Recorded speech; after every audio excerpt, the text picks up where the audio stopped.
Hi Cubies, here's Alexandra again, and welcome to another painting tutorial. Today we will paint this Gamak Imperator's Militium Marine, and well, we will slap chop him, and I will show you how to make the best out of your slap chop on your Marines. But first, this video is sponsored by Gamak, the creator of this miniature, and after my last Space Marine Alternatives video, they provided me with several more STL files and said I should show them to the public and highlight their modularity and compatibility with other providers of bits and parts, and let's dive right in. The normal Imperator's Militia is like a standard Space Marine from the good old days, split into several different parts. So you have your body, your torso, your legs, then you have obviously your weapon arms, holding arms, and the weapon holding arm. Then you have different versions of bolters. So this is the version with a scope rifle, with a scope on top of the rifle, so that's the correct word.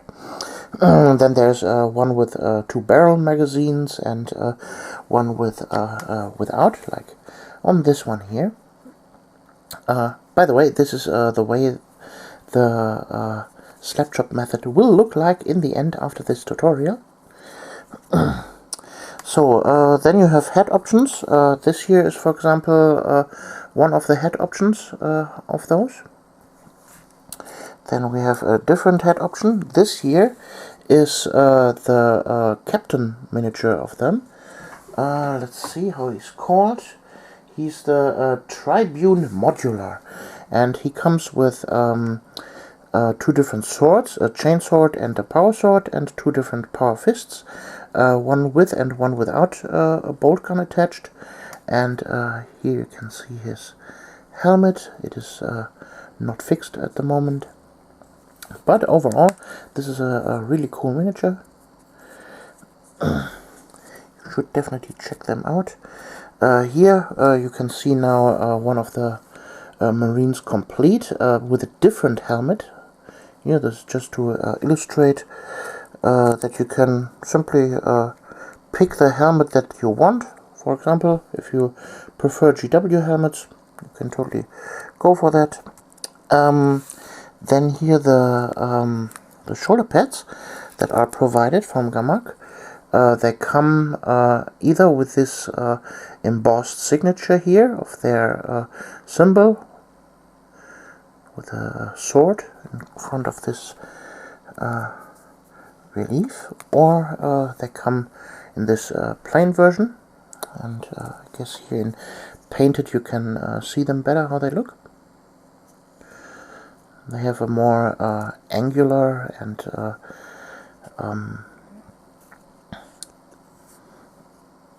interrupted version than, for example, the standard GW shoulder pad, which is just flat round.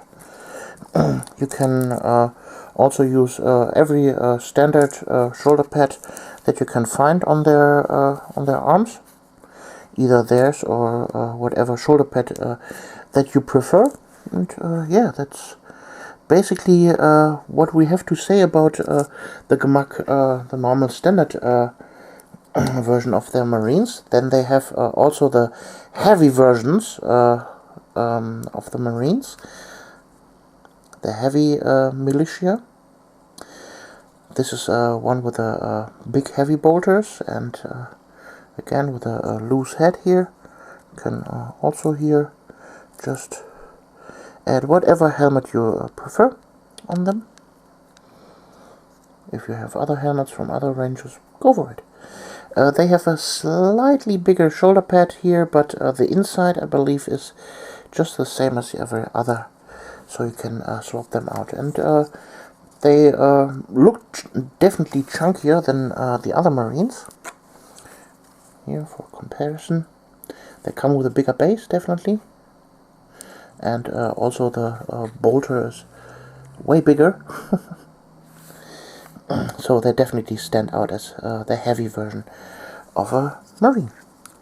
Yeah, that's so much I can say about the nice Gamak marines. You can customize them however you want, with GW parts or not, however you prefer your marines to be. Well, and with that now out of the way, we can start with the painting tutorial. Here I have the standard Gamak marine, and I have primed him in black. And well, in a second we will start the tutorial. Okie dokie, time for painting. As you can see, the miniature is black. At first, we will start dry brushing now with Mechanicus Standard Grey. For dry brushing, it is very essential for the Slapchop method that you use a very soft, round-shaped makeup brush, like this one here. They are quite inexpensive, and you can buy them pretty much in bulk. So you put the color on the palette, and then you work the color into the bristles a little bit. And then you wipe off the excess.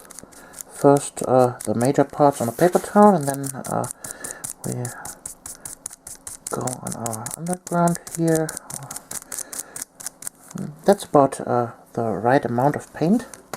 And then you start, well, dry brushing the entire miniature. Just like that. We focus on the upper areas, obviously, but we make a general dry brush to the entire miniature. So even the underside here, and if we have some areas that the bigger brush don't cover and don't reach, then we will switch our brush quickly to a smaller brush. So for example here I can't really get into the chest plate, but we will fix that in a moment. Just dry brush the rest of the miniature. Make sure that we have still some real dark areas in the miniature. We will need those later. So, now I'm switching brush into an old brush here, also picking up the paint, same as before. And with that we will quickly tackle the parts that our bigger brush couldn't reach.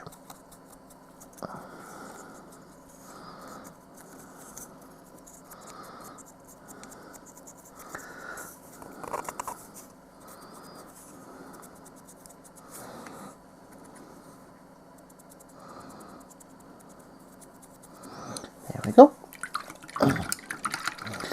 That is stage number 1. And then we will highlight the gray. For this I use here Corax White. Yes, the name is white, but actually Corax White is a gray. So that often leads to confusion. We'll mix that together with a standard gray. So we have a mid-tone gray here now. And again, we will wipe off most of the excess paint, because that would be way too much. So when you're wiping it on your table here, you're looking for the spot where the dry brush doesn't leave streaks anymore. And then you gently dry brush. Leave something from the old gray behind, so we get a nice transition. Sometimes we can stipple to focus on certain areas, or we can use the circular motion or the up and down motion, depending on the area that we are focusing on right now.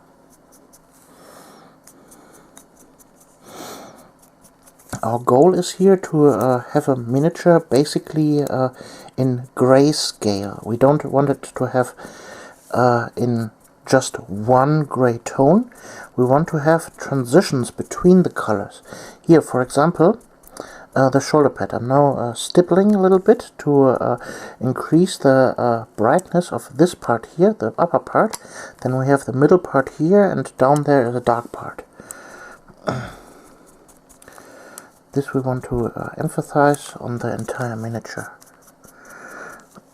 Because with the Slapchop method, we are basically laying the ground tone for translucent paint to go over top, and we are using the pre-established grayscale that we are doing now to determine shadows and lights on the miniature.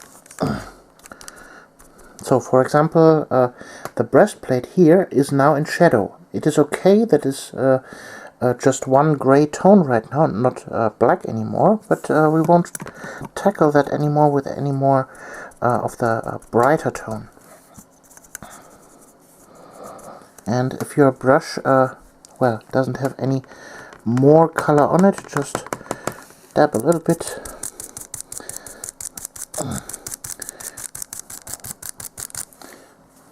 And then we are ready to go again. So, I think for step 2 that's okay. And now we go to step number 3. We are using pure Corax white now. You may have noticed that I didn't wash the brush at least once, because I don't want the moisture in the bristles. I hear often that people will use these dampening pads while dry brushing. Yes, they have their pros and cons. Personally, I don't like them very much, because when you wetten your brush, you increase the amount of water, obviously, in the bristles, and the flow of the paint itself. And what you're basically doing is, when you're dry brushing then with that, you're leaving streak marks behind. If you're not a real pro in this dry brushing technique, and you don't know the exact amount of, here, removing, then you will definitely leave streak marks behind. If you don't use a dampening pad like I here, the paint will have a more chalky texture. But to me, that's fine. That's how would I say it? That's the actually the look that I'm going for here. I want this slightly chalky texture. I don't want to have streaks in here. I want a more smooth finish. So here, for example, I make more a circular motion to have a nicer blend between the grays. Same here, for example. Over time you get the hang of it, where to use stippling, where to use normal up and down motions, and where to use the circular motion. And you will see over time how the different surfaces will react to the dry brushing. So, okay, this step is also ready. And now the last step is pure white. See now here, this is the difference between Corax white and pure white. It's quite a heavy difference. Now you need to remove quite a lot of paint.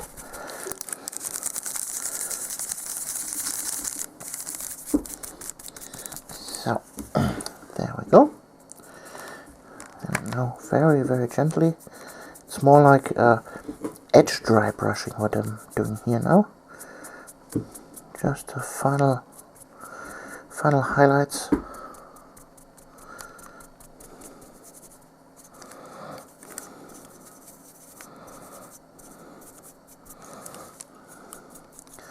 My absolute brightest spots.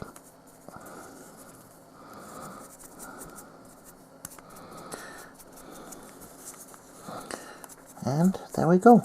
That's all the dry brushing done.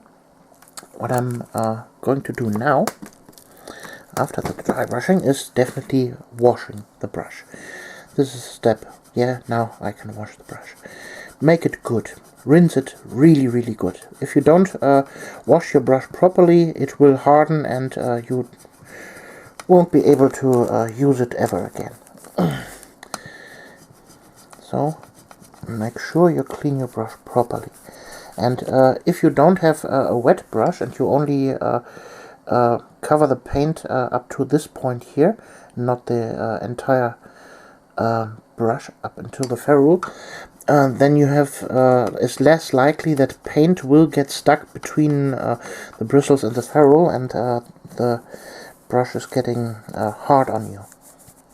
For example, this dry brush here, I am using this here for about half a year, and it is still working absolutely fine, just because of good brush care. So now we will punch out the darks even more, and with that I'm just using some Nuln oil, and for example here directly underneath I will go in here and shade that back. Also here on the under the arm, there a little bit, here under the backpack where we expect shadows to be, here between the legs, down the side of the legs.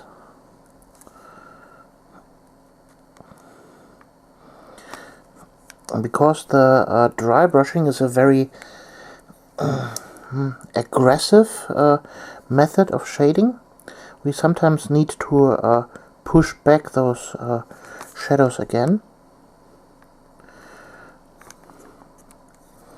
So here, for example, I'm pushing here in the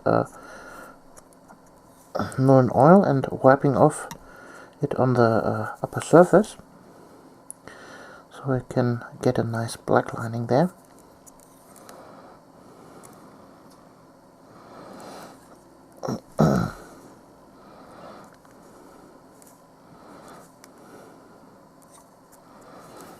You can always wipe it off of the upper surfaces.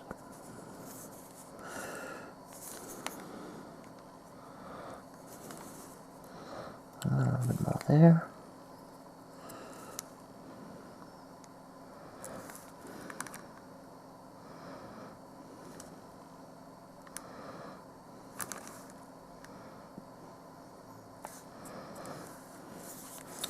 Also here at the shoulder pad, I want it to be real nice and dark here in this area, in the lower field. Just like that.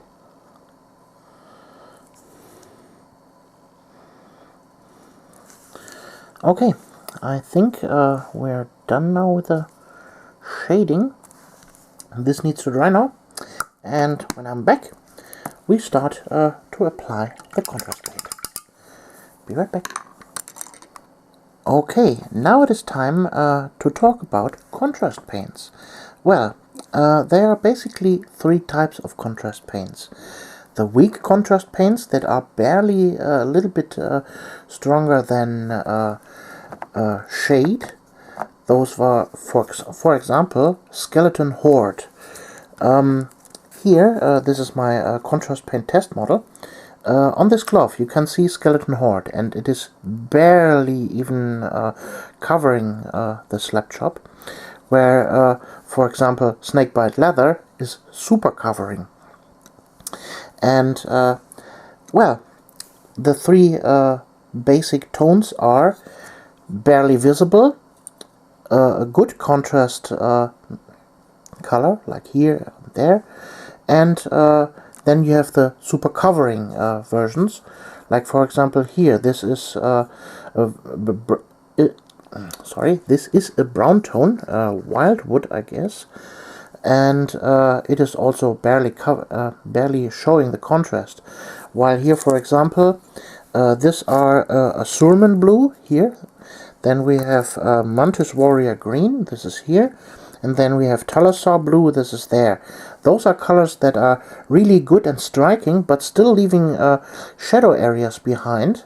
And this is exactly the kind of contrast paint that we want. And in my case here, for our little Space Marine, I have decided we want to go with a Surman blue. If you want to see how this green would turn out, this is the way. So, let's put those contrast test models aside, and we will start with applying the contrast paint. Give it a good shake, and then you take a medium destroyed brush with barely a tip, but still a tip, and we start with applying the paint. So, normally Games Workshop want you to have contrast paint slapped on really hard with really big brush strokes and tons and tons of the contrast paint, but with the Slapchop method it's actually different. You gently apply the contrast paint over the surface, just like that, just like you would apply any other color. You just stain the surface. This is what the contrast paint, the Slapchop method wants you to do with the contrast paint, because the shadows are already defined by our grayscale, and thus we simply gently apply the paint. And when you apply the paint, you start at the lightest point and you drag the paint towards the dark areas. So it is like you're using a broom. When you're using a broom, you're stroking, and all the dirt and dust and stuff is gathering in front of the broom, and well, you have a relatively clean area behind. And that is also the case if you use your brush. You are dragging the paint with the brush, and well, the most will end up in the shadow area, if you know what I mean. And you try to avoid leaving out pools on flat surfaces like that. So gently apply the color all over the miniature and drag the paint towards the dark areas, and then you're good to go. I will finish applying this now all over the miniature, and I'll be right back. So this is the look after the coat of contrast paint. At this stage you could simply paint all the metal parts in silver now and make the base, and he's battle ready. Actually, I personally don't like this look at all, but this is basically the outcome of the Slapchop method. You have here lighter areas and darker areas, and yeah, that's basically what Slapchop will provide you with. Overall, I personally don't think this is an appealing look, so we will punch out it even more. I take here some Vallejo Game Color Magic Blue, and we will just simply take this contrast paint stage here now as the starting point for actual painting. And we will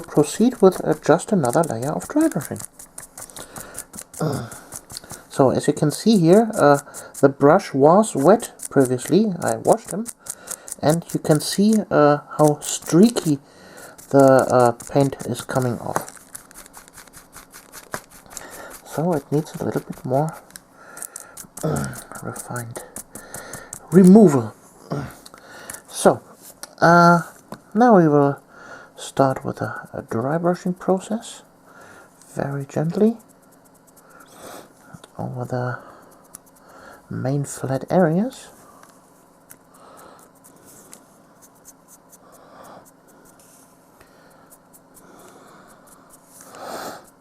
And with that we can even out the stain marks that the contrast paint leaves behind.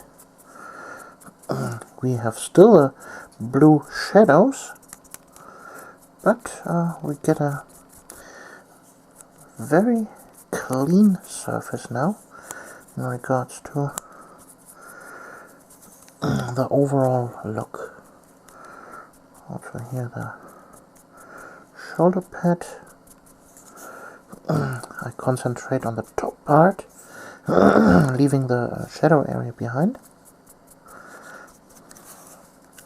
A little bit on the bolt gun here and there, a little bit on the arm.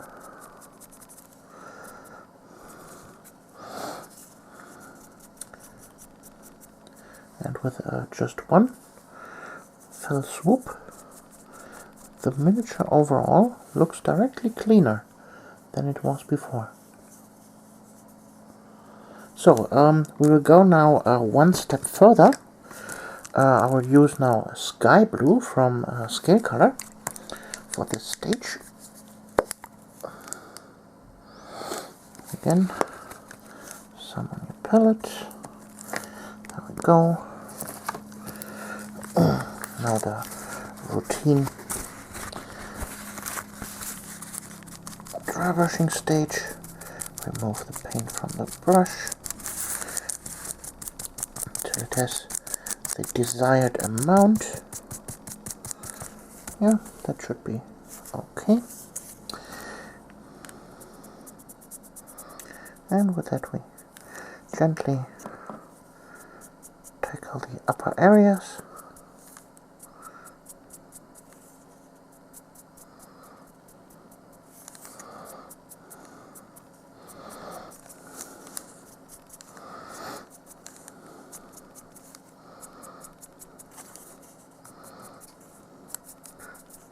Just some quick strokes here and there.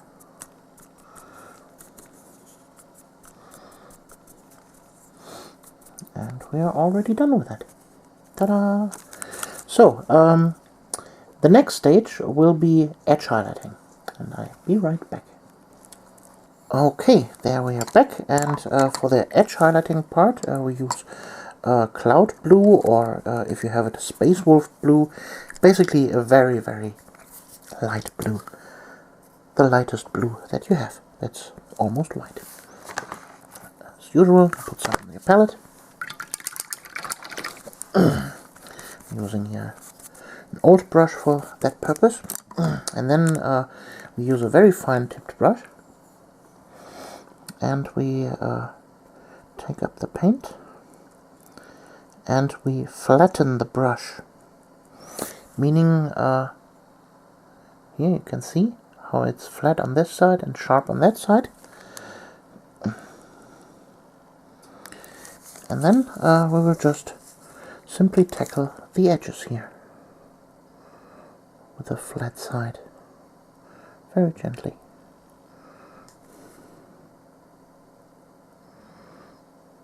Barely touching.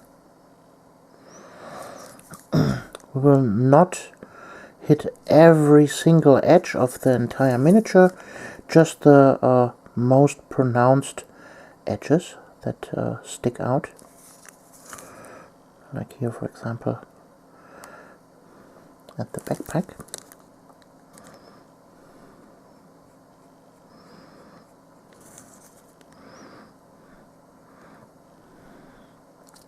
And you see I'm focusing on one edge here and not do the other, because when you are in real life, not every edge will develop an edge highlight.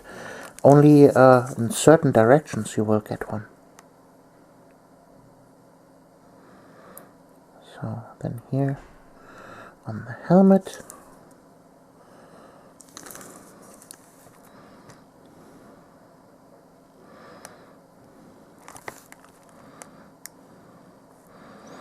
like that, and here maybe this edge on the helmet.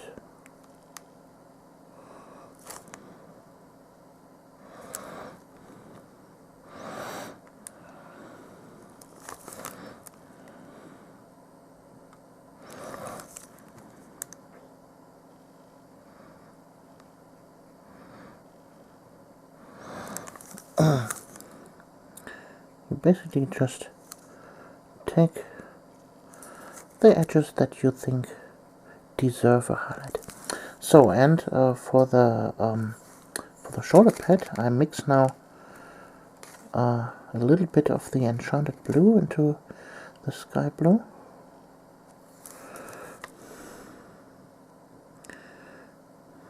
A little bit more. Yeah, like that.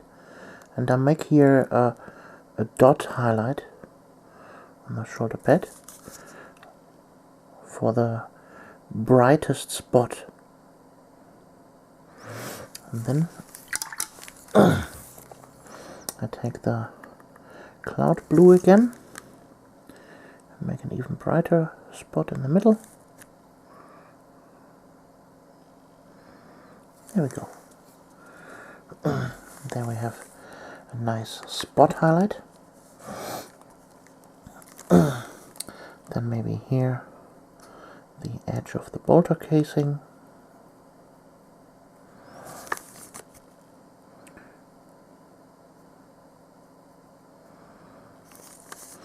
Yeah, that looks good.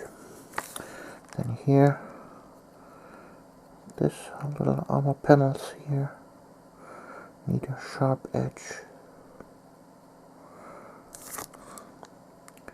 And here around the feet.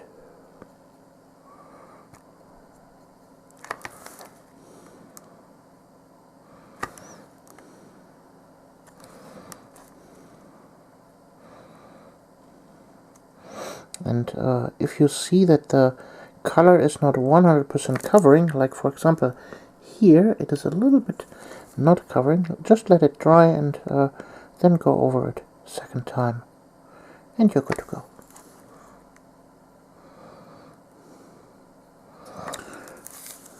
So then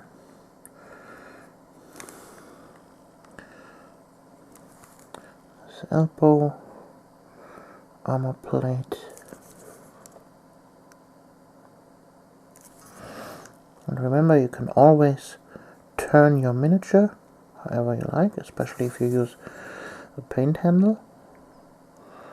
What kind of paint handle you're using, if you're just using an old paint pot with some blue tack on it like I did for several years, or a fancy one for 50 euros or up, or a GW paint handle, or this one here from Ultra Battles with a clamp system, a magnet system, or blue tack system, or screw top system. It doesn't matter. In the end, what matters is that you have a paint handle, that you can grip your miniature and have a good way to turn your miniature. Yeah, and that are basically all the edge highlights that this miniature needs. And, well, we are basically done with this tutorial. What I'm going to do now is the same approach like with this miniature. I will finish up the final details. I'm going to paint all the silver parts in silver and go over it with a Nuln Oil wash. Then I paint some gold parts, like the trim for example.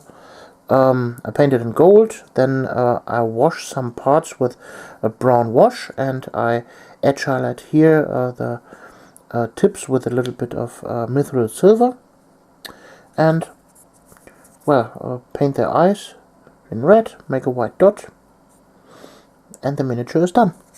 So this is how this miniature will look like in just a second. Be right back. So tubies, here we are at the final stretches of the paint job. As you can see, I have painted all the metal parts in silver, and I'm already done with the gold parts. I've washed them and highlighted them, and only a little bit of Nuln oil treatment here and there is left to do on the metal parts.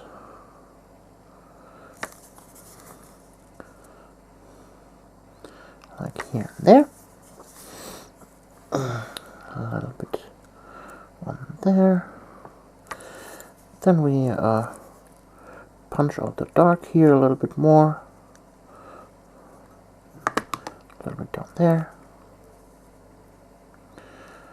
Yeah, and we are basically done. Ta-da! Here we have your finished alternate marine from Gamak. Again, this is sponsored by Gamak. Thank you very much for this nice treat. And here we have again our green variant with a finished base. If you want to base that, I would recommend using this stuff here from Vallejo, Thick Mud. It's basically like a texture paste that you can simply apply to your base, and when it's dry you can dry brush it, and then you're good to go. I hope you like this little video, and we see us in the next one. You're Alexandra. Happy painting, and don't forget to hit the like button. This is the most important button that you have to press. Please press the like button.